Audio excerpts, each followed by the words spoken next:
मुख्य अतिथि श्रीजुक्त मंगराज कमल उन्मोचित हो समस्त अतिथि लोकार्पित करेंगे। सात पुरुषर भिटामाटी तेणु ये गल्पर पुस्तक शीर्षक अनुभव करुवे जे सात पुरुषर भिटामाटी छाड़ी केवे जावाई प्रस्तुत हुए ना के झंडा आसू प्राकृतिक विपर्यय आसू बन्या बात्या कराल भयंकरिता आसिले आमे पुणी फेरी आसू किसी समय जदि निज माटी आम अलग हो पुणी फेरी आसू तेणु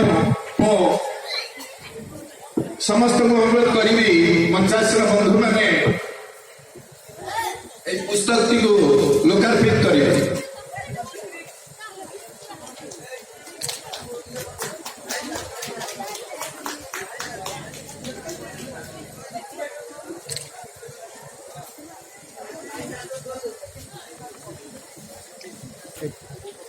साहित्य संसार गल्प लिखा सहज कथा नुहे पुस्तक आकार प्रकाश करने सहज व्यापार नुहे।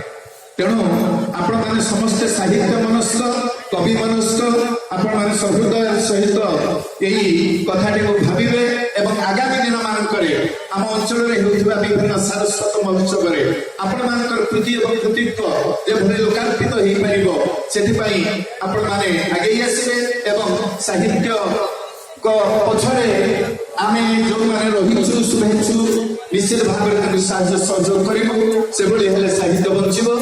धन्यवाद। गार्पिक सात पुरुषर भिटामाटी शांतनु षडंगी वक्तव्य रखिए पुस्तक संपर्क।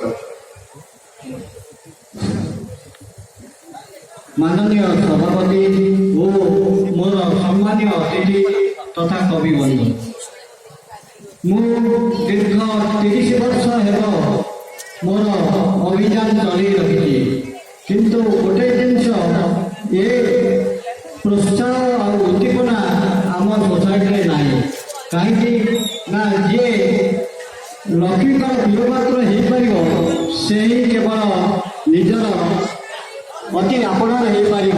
तेणु मु समस्त प्रोत्साहन तथा कवि मातृप्रसाद संस्कृति मोर गुरु कहीं प्रथम से मत कही तुम्हें लेख मुझे लिखिपारि ना ना तुम्हें लेख से मत प्रोत्साहन देते जहाँफल मुझे अनेक समर्थना पाई ये कही मुझे विदाय।